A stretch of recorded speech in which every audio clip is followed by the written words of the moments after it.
صفائی، یہ سارے کاموں کے آپ انچارج، ہم جنگ پہ جا رہے ہیں۔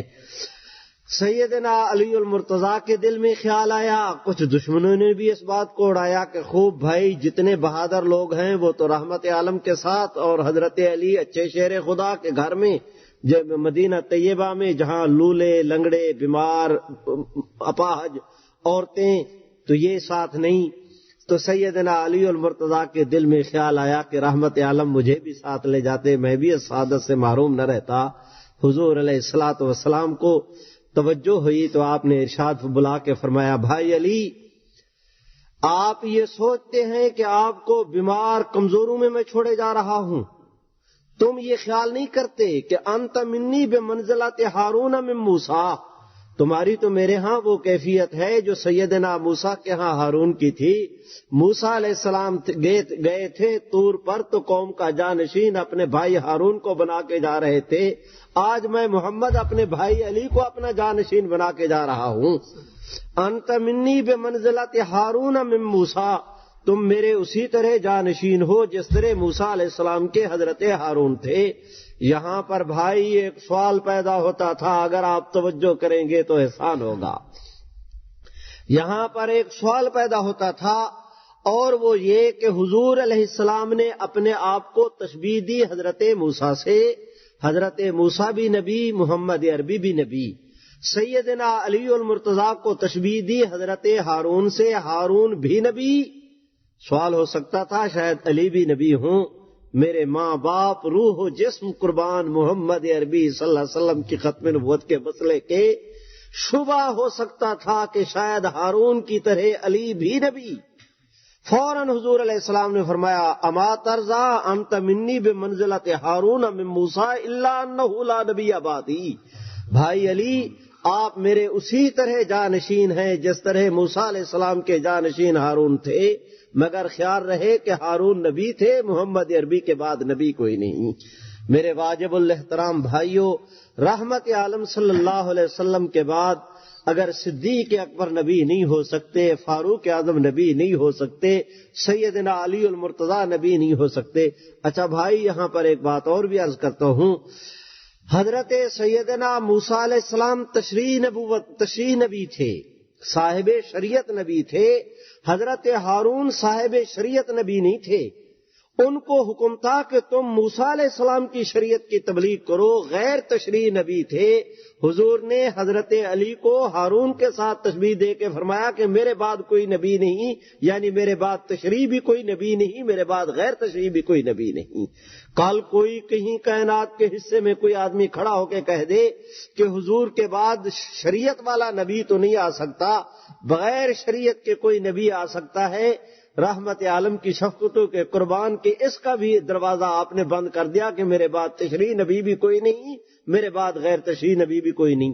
بھائی، حضرت موسیٰ علیہ السلام کا تذکر آیا ہے تو ایک بات عرض کیے دیتا ہوں، وہ دیکھو آج رحمت عالم صلی اللہ علیہ وسلم تشریف فرما ہے، آپ صلی اللہ علیہ وسلم کے پہلو میں حضرت سیدنا صدیق اکبر تشریف رکھتے ہیں، دروازہ کھلا، سامنے سے آئے نا حضرت فاروق اعظم، باب یادہ ہی نسخۃ من التورات، فاروق اعظم کے پاس کتاب تورات کا ایک نسخہ تھا، آئے حضور علیہ السلام کی خدمت میں سلام عرض کی، آپ نے جواب دیا اور عرض کی کہ آقا یہ تورات ہے۔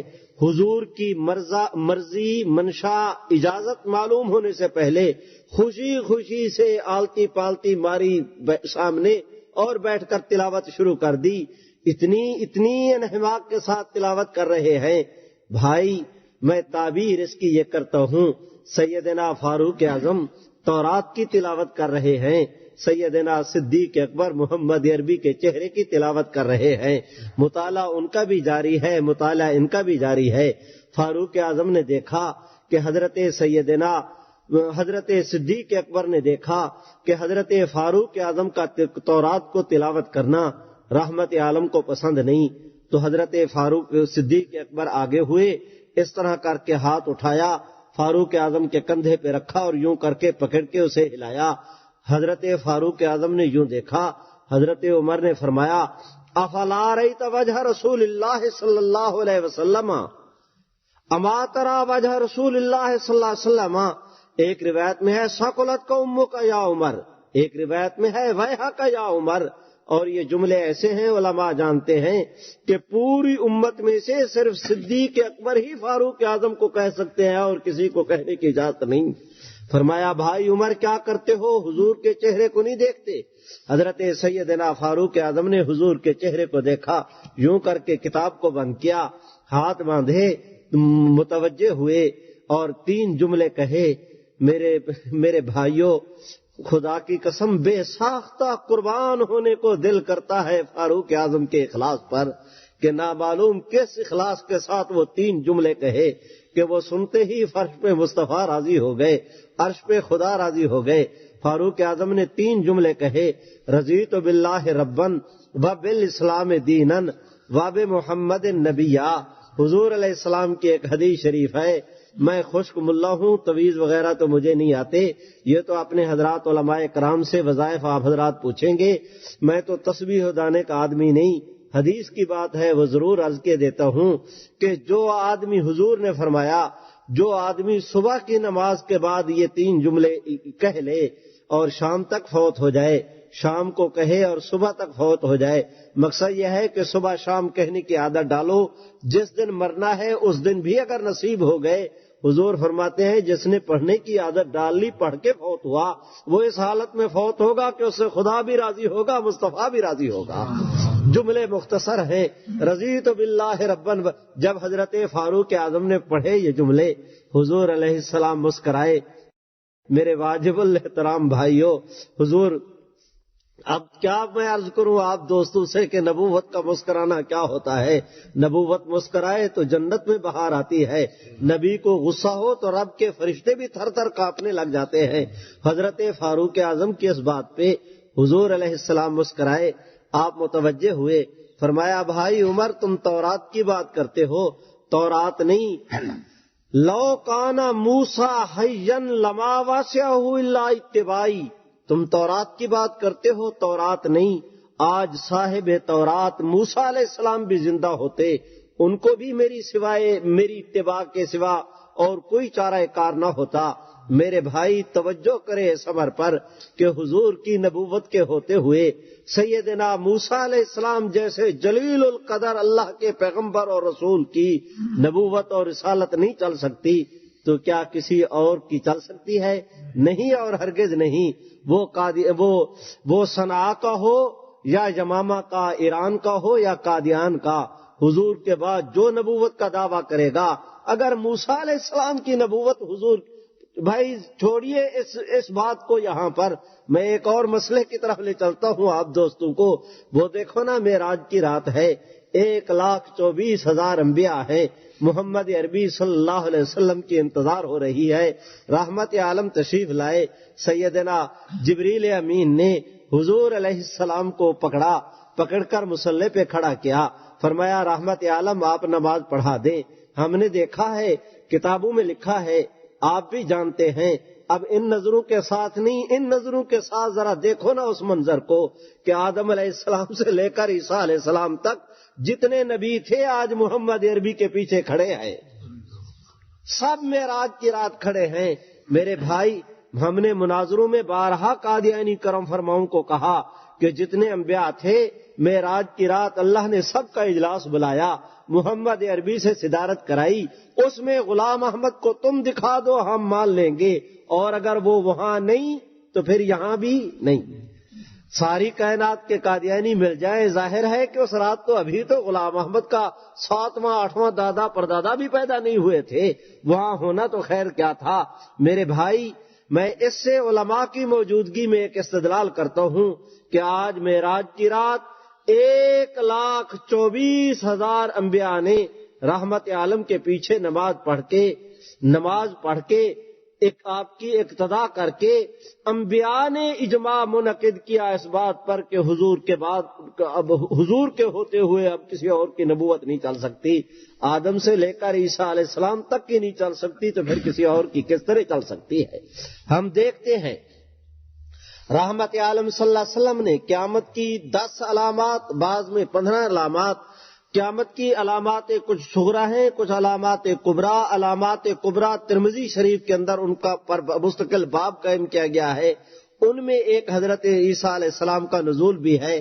جب عیسیٰ علیہ السلام آئیں گے، حدیث شریف میں آتا ہے حضرت سیدنا مہدی مصلی کو چھوڑیں گے، حضرت عیسیٰ علیہ السلام سے کہیں گے تشریف لائیں تقدم وصلی لنا۔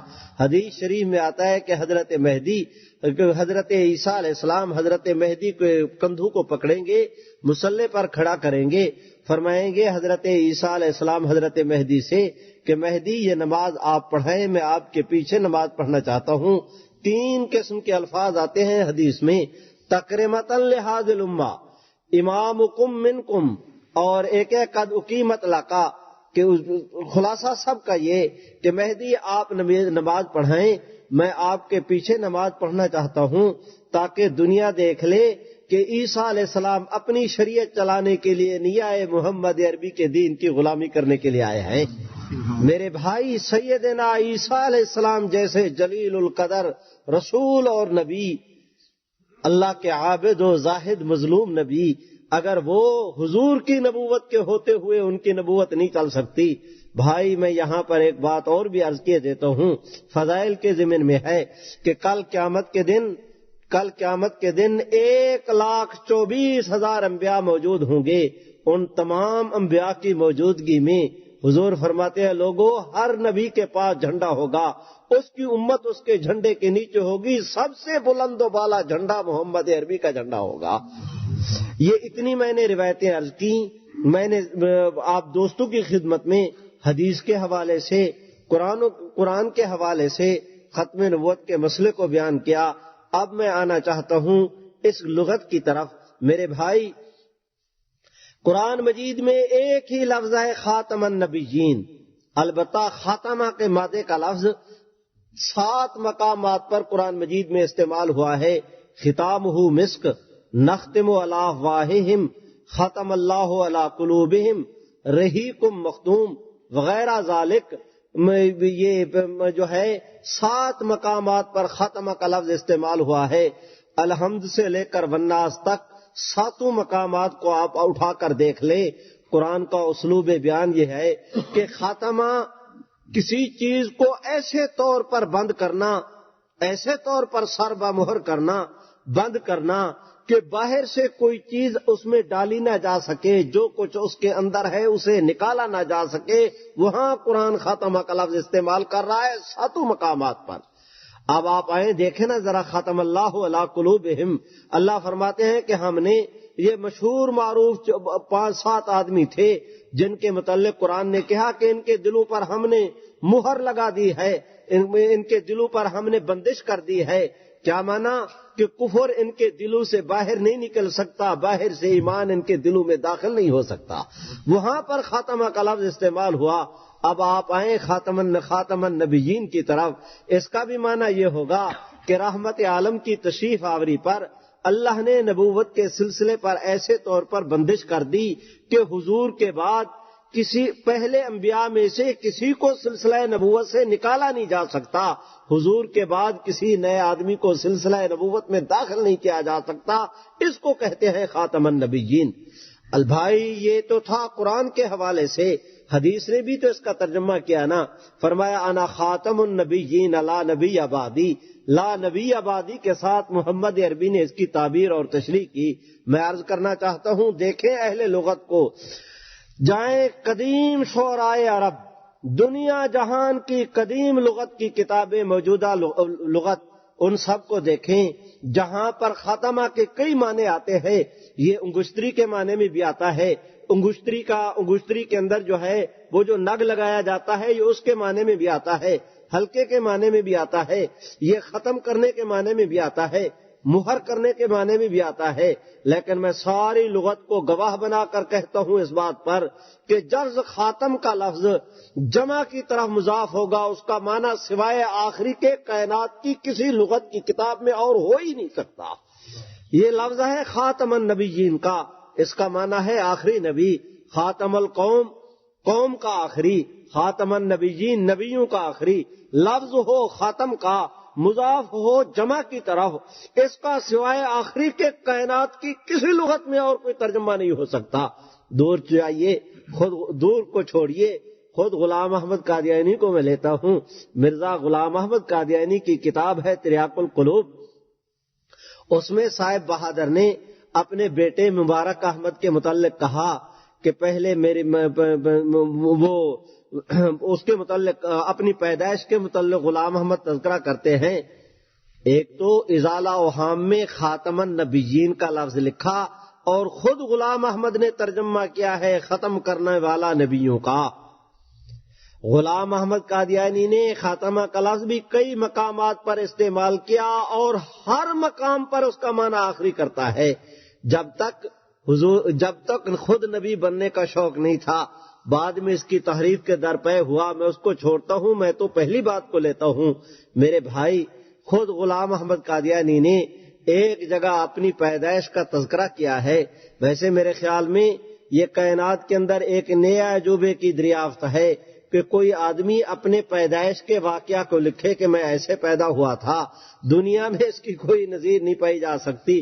لیکن چھوڑیے اس بحث کو، مجھے نہیں اس میں کیا کہتے ہیں، اس میں مغز خوری کرنے کی۔ غلام احمد قادیانی کہتا ہے کہ پہلے میری ماں کے پیٹ سے جنت بی بی نکلی، پھر میں نکلا۔ قادیانی کرم فرماؤں کو کل یہ پروپیگنڈا نہیں کرنا چاہیے کہ مولوی صاحب نے منافرت کی بات کی، یہ نہ کہیں کہ اخلاق سے گری ہوئی بات کی۔ بھائی، تم میرے نبی کا نام لو، میں تمہارا منہ چومنے کے لیے تیار۔ تم میرے نبی کی حدیث پڑھو، میں گردن جھکانے کے لیے تیار۔ یہ میں تمہارے نبی کی حدیث کی تلاوت کر رہا ہوں۔ کتاب کا نام ہے تریاق القلوب۔ خود کہتا ہے کہ میری ماں کے پیٹ سے پہلے جنت بی بی نکلی، پھر میں نکلا۔ یہ نکلے کے الفاظ کو بھی دیکھیے اور غلام احمد کے دعوے کو بھی دیکھیے۔ کہتے ہیں اللہ نے مجھے سلطان القلم بنا کے بھیجا ہے۔ اگر سلطان القلم پیدائش کے واقعے کو نکلی کے ساتھ تعبیر کر رہا ہے اور وہ بھی اپنی ماں کے متعلق، تو پھر ادب کو تو سر پیٹ کے رہ جانا چاہیے دنیا میں۔ خیر، یہ میرا موضوع نہیں، میں اشارے کر رہا ہوں۔ کہتا ہے پہلے وہ نکلی، پھر میں نکلا، اور اس کے پاؤں کے ساتھ میرا سر جڑا ہوا تھا۔ مجھے اس سے بھی بحث نہیں کہ یہ کیا کہہ رہا ہے، یہ اس کا اپنا قضیہ ہے، ان کی پرائیویٹ لائف ہے، مجھے اس میں دخل دینے کی ضرورت نہیں۔ آگے جو وہ لفظ استعمال کر رہا ہے وہ یہ ہے کہ وہ نکلی، میں نکلا، میں پیدائش ایسے طور پر ہوئی، میں اپنے والدین کے ہاں خاتم الاولاد ہوں۔ میری پیدائش کے بعد میرے والدین کے ہاں کوئی لڑکی یا لڑکا پیدا نہیں ہوئے۔ بھائی، خاتم النبیین کا لفظ بھی خاتم کا جمع کی طرح مضاف تھا، النبیین جمع ہے، یہاں بھی خاتم الاولاد، خاتم کا لفظ اولاد جمع کی طرح مضاف ہے۔ غلام احمد قادیانی جو کہتا ہے میں اپنے ماں باپ کے ہاں خاتم الاولاد تھا، میرے بعد لڑکی لڑکا تندرست و بیمار، چھوٹا بڑا اور کوئی پیدا نہیں ہو سکا، تو پھر خاتم النبیین کا بھی یہی ترجمہ ہوگا کہ محمد عربی کے بعد ذلی بروزی، مستقل غیر مستقل، آپ صلی اللہ علیہ وسلم کے بعد کوئی نبی نہیں ہو سکتا۔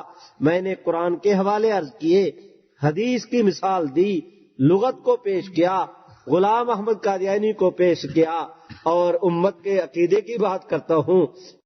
1400 سال سے آپ کی امت کا ایک فرد بشر ایسا نہیں جو یہ کہتا ہو کہ حضور کے بعد کوئی اور شخص نبی بن سکتا ہے۔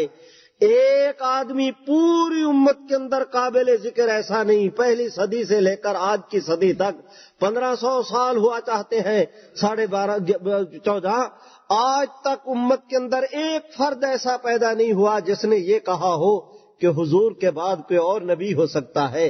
ہاں، البتہ یہ تو ہوا کہ امت میں جب کبھی کسی شخص نے نبوت کا دعویٰ کیا تو امت نے اس کے مقابلے میں ایک ہی صدا لگائی کہ حضور کے بعد جو نبوت کا دعویٰ کرے وہ امت مسلمہ کا حصہ نہیں۔ دعوی نبوت، یہ ہمارے شرح فقہ اکبر کے اندر مسئلہ لکھا ہے کہ دعوی نبوت بعد نبینا کفر بالاجماع، کہ حضور سرور کائنات صلی اللہ علیہ وسلم کے بعد جو شخص نبوت کا دعویٰ کرے وہ کافر ہے۔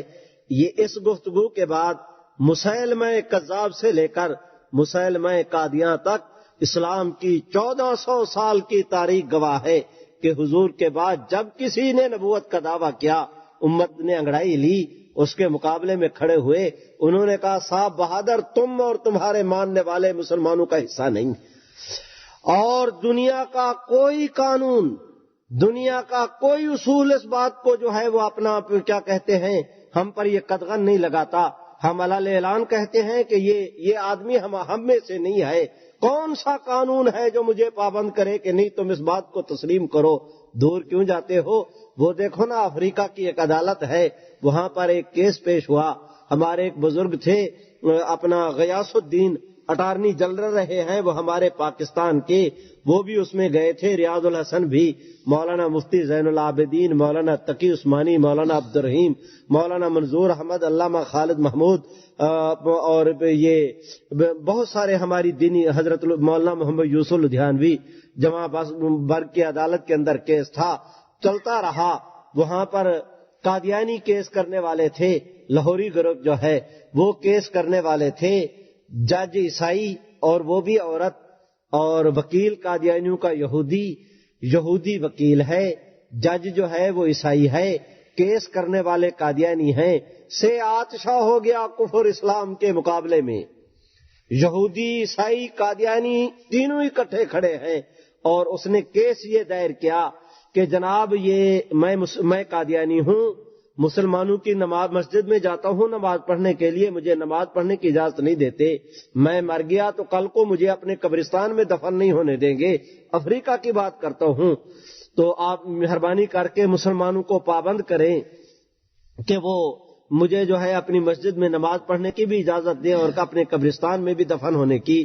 تو جنوبی افریقہ کی عدالت میں کیس چلا، جب مقامی عدالت میں کیس چل رہا تھا تو وہاں پر ہمارے جسٹس غیاث الدین نے ایک حوالہ پیش کیا کہ غلام احمد قادیانی نے لکھا ہے کہ سیدنا انجام آتم میں کہ سیدنا عیسیٰ علیہ السلام کی نانییں اور دادییں زناکار اور کسبی عورتیں تھیں۔ جب یہ حوالہ پڑھا وہ جج جو ہے وہ کیا کہتے ہیں وہ اپنا عیسائی، فوراً اس نے انگڑائی لی، ہمارے وکیل کی طرف متوجہ ہوئے اور انہوں نے ہمارے وکیل کو کہا کہ صاحب بہادر آپ یہ حوالہ پیش کر کے میرے جذبات کو مشتعل کر رہے ہیں، آپ کو پتا ہے کہ میں مسیحی ہوں، آپ میرے جذبات کو مشتعل کر کے فریق مخالف سے کے خلاف فیصلہ لینا چاہتے ہیں، تو آپ کو حوالہ بیان کرنے کی اجازت نہیں ہے، اور یہ آپ کا دیا ہوا حوالہ میں وہ کاغذ بھی واپس کر دیا فوڈ اسٹیٹ کہ یہ مقدمے کے ساتھ فائل نہیں ہوگا۔ ہمارے وکیل نے کہا کہ حضور عدالت کو کہا کہ صاحب بہادر میں آپ کے جذبات کو مشتعل نہیں کر رہا، میں ایک مسئلے کی طرف توجہ دلانا چاہتا ہوں کہ آدم علیہ السلام سے لے کر عیسیٰ علیہ السلام تک تمام انبیاء کا طریقہ یہ چلا آیا ہے کہ ہر نبی نے اپنے سے پہلے نبی کی تصدیق کی، بعد آنے والے کی خوشخبری دی، کسی نبی سچے نبی نے دوسرے سچے نبی کی توہین نہیں کی۔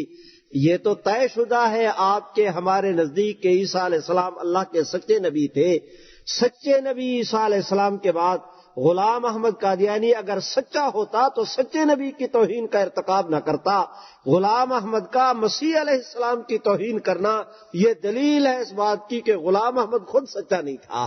اس نے کہا ہاں میں اس کی تائید کر، آپ نے بہت اچھا پوائنٹ اٹھایا، حوالہ فائل کر دیا گیا۔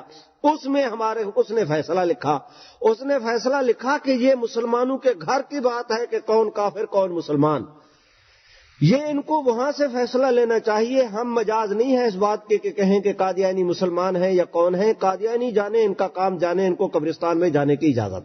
یہ فیصلہ ہمارے خلاف ہو گیا، ہم اگلی عدالت میں چلے گئے، جس وقت گئے وہاں پر تو ہمارے وکیل پیش ہوئے، اب وہاں پر جو ہے وہ کیا کہتے ہیں سارا مواد تو دوبارہ انہوں نے تو اس کو دیکھنا تھا، تو سپریم کورٹ جماعت برگ کی سپریم کورٹ نے فیصلے میں لکھا کہ میں ماتحت عدالت کی اس بات کے ساتھ اتفاق کرتا ہوں کہ غیر مسلم عدالت کو قطعاً حق حاصل نہیں کہ وہ یہ فیصلہ کرے کہ کون مسلمان کون غیر مسلم، لیکن اگر مسلمانوں کی اکثریت یہ کہتی ہے کہ فلاں کمیونٹی کا حصہ فلاں چند افراد ہمارا حصہ نہیں، تو عدالت کو بھی یہ حق حاصل نہیں کہ ہم کہیں کہ ضرور تم ان کا حصہ ہو۔ جب ساری دنیا کے مسلمان رابطہ عالم اسلامی کے، پاکستان کے، ہندوستان کے، پوری دنیا کے مسلمان یہ کہتے ہیں، اکثریت یہ کہتی ہے کہ قادیانی ہمارا حصہ نہیں، تو عدالت کو بھی یہ حق حاصل نہیں کہ ہم کہیں تمہارا حصہ ہے. ہم ان کی رائے کو احترام دیتے ہیں اور کہتے ہیں کہ قادیانی واقعتاً مسلمانوں کا حصہ نہیں. کوئی قادیانی مسلمانوں کی مسجد میں بھی نماز نہیں پڑھ سکتا، فوت ہونے کے بعد مسلمانوں کے قبرستان میں بھی دفن نہیں ہو سکتا. اور میں آپ دوستوں کی خدمت میں عرض کرتا ہوں کہ یہ ایک ایسا کیس ہے کہ جس پر عدالتی سطح پر بھی دنیا ہمارے ساتھ ہے کہ ہم، آپ حضرات کے ملک کے اندر خود عیسائی حضرات کا ایک ایسا طبقہ ہے اور شاید وہ آپ کے اس علاقے کے اندر ہی پایا جاتا ہے، وہ اپنے آپ کو مسیح کہتے ہیں، دعوے کے ساتھ کہتے ہیں کہ ہم مسیح ہیں، لیکن مسیحی حضرات خود کہتے ہیں کہ تم ہمارا حصہ نہیں ہو. میرے بھائی، آج آپ حضرات دیکھیں، یہ ہمارے جتنے پادری صاحبان ہیں، پوپ صاحبان، ان کے لیے خاص قسم کی صلیب ایک ڈیزائن کی گئی ہے، وہ اپنے گلے کے اندر لٹکاتے ہیں. کوئی غیر پادری، جو پادری نہ ہو، اگر وہ ہو بھی مسیحی، ایک دفعہ نہیں 100 جان سے وہ انجیل کے اوپر فدا ہو، وہ سیدنا مسیح علیہ السلام کے ترانے گاتا ہو، پکا ٹھکا سکے بند خاندانی طور پر مسیحی ہو، لیکن اس کو اس ڈیزائن کی وہ صلیب استعمال کرنے کی اجازت نہیں. وہ شعار ہے کہ صرف پادری کے پہنے ہی جائے گی، پرسٹیج کے، یا ان کو کیا کہتے ہیں، ان کا جو ہے وہ پوپ، وہ صرف ان کو پہنائی جائے گی. میاں، اگر یہ صلیب کا ایک خاص نشان پادریوں کے لیے مخصوص ہے تو پھر ہمیں یہ کہنے کی اجازت بخشی جائے کہ کوئی غیر اس کو استعمال کرے گا تو فراڈ ہوگا. ہم بھی یہی کہنا چاہتے ہیں کہ محمد عربی صلی اللہ علیہ وسلم کے بعد اب اگر کوئی شخص نبوت کا دعویٰ کرے گا، اپنے آپ کو اسلام کے طور پر پیش کرے گا، تو یہ فراڈ کے ضمن میں آئے گا. مسلمان وہی جو حضور سرور کائنات کو خاتم النبیین مانے. اس کے ساتھ ہی عرض کرتا ہوں، ایک دفعہ قادیانیوں کے ساتھ گفتگو ہو رہی تھی. ایک قادیانی نے کہا کہ مولوی صاحب، میں نماز پڑھتا ہوں، روزہ رکھتا ہوں، حج کرتا ہوں، آپ ہمیں کافر کیوں کہتے ہیں؟ میں نے کہا بھائی، آپ کو غلط فہمی ہوئی. کب ہم نے آپ کو کہا کہ نماز پڑھنے کی وجہ سے تم کافر ہو گئے، روزے رکھنے کی وجہ سے تم کافر ہو گئے؟ نماز روزے کی وجہ سے تو کوئی کافر نہیں ہوتا. غلام احمد قادیانی کو ماننے کی وجہ سے کافر ہوتا ہے، تم اس کا نام کیوں نہیں لیتے؟ غلام احمد کو ماننے کے، حضور سرور کائنات کے بعد کسی شخص کو بطور نبی ماننے کی، اس کی وجہ سے کافر ہوتا ہے. میں غلام احمد کی وجہ سے تمہیں کافر کہہ رہا ہوں. تم نماز روزے کی بحث لے آئے، نماز روزے کی تو یہاں پر بحث ہی نہیں. میرے واجب الاحترام بھائیوں، میں استدعا کرتا ہوں آپ دوستوں سے کہ قادیانیت کسی مذہب اور عقیدے کا نام نہیں. قادیانیت براہ راست تصادم ہے محمد عربی صلی اللہ علیہ وسلم کی ذات اقدس کے ساتھ. آج غلام احمد قادیانی کو حضور سرور کائنات صلی اللہ علیہ وسلم کی مسرت پر بٹھایا جا رہا ہے، اور میرے ماں باپ، روح و جسم آل اولاد قربان کہ قرآن مجید نے جو اعزاز اور اکرام رحمت عالم کے لیے مختص کیے تھے، ایک ایک کر کے قادیانی ان کو حضور علیہ السلام کے اعزاز کو غلام احمد کے لیے الاٹ کرتے چلے جا رہے ہیں. آج میں نے مولانا سے درخواست کی تھی کہ تذکرہ نامی کتاب ہے قادیانیوں کی، منگوا دی جائے. یہاں پر نہیں مل سکی، مجھے لندن نہیں جانا ہوا، ساتھ لے آتا. قرآن میں ہے وَمَا أَرْسَلْنَاكَ إِلَّا رَحْمَةً لِّلْعَالَمِينَ. غلام احمد قادیانی نے کہا کہ اللہ نے مجھے کہا ہے کہ مرزا تو رحمت للعالمین ہے. قرآن مجید میں ہے یاسین والقرآن الحکیم. غلام احمد قادیانی کہتے ہیں میرے اوپر نازل ہوئی، اللہ نے مجھے کہا کہ مرزا تو یاسین ہے. قرآن مجید میں ہے، قرآن مجید کے اندر ہے یا ایھا المزمل. مرزا غلام احمد قادیانی کہتا ہے میرے اوپر نازل ہوئی. قرآن مجید میں ہے محمد الرسول اللہ والذین معہ اشداء علی الکفار. غلام احمد قادیانی کہتے ہیں کہ یہ آیت میرے اوپر اتری، اللہ نے مجھے مخاطب کر کے کہا ہے کہ مرزا محمد بھی تو ہے، رسول اللہ بھی تو ہے. خدا کے بندو، اے امت محمدیہ کے افراد، یہاں پر رہنے والے میرے واجب الاحترام بھائیوں، ہر چیز کی کوئی حد ہوا کرتی ہے. ایک آدمی اٹھتا ہے اور وہ بے رحمانہ طریقے پر رحمت عالم کے تمام تر اعزازات کو آپ کے بیج کو، آپ صلی اللہ علیہ وسلم کی نشانیوں کو، ایک ایک کو آپ صلی اللہ علیہ وسلم کے سینے مبارک سے اتار کر وہ اپنے سینے پر سجایا جاتا ہے، اور ہم جواب میں کہتے ہیں کہ رواداری بھی کوئی چیز ہوتی ہے۔ رواداری کا درس دینے والی دنیا کبھی سوچے اس بات پر کہ میرے سر کی کوئی پگڑی اٹھائے گا تو میں تڑپ جاؤں گا۔ حضور سرور کائنات ہی ایسے لاوارث ہیں کہ جو چاہے ان کے اعزازوں کو قادیان کا دہقان دشمن کے کہنے پر بے دریغ ان کو استعمال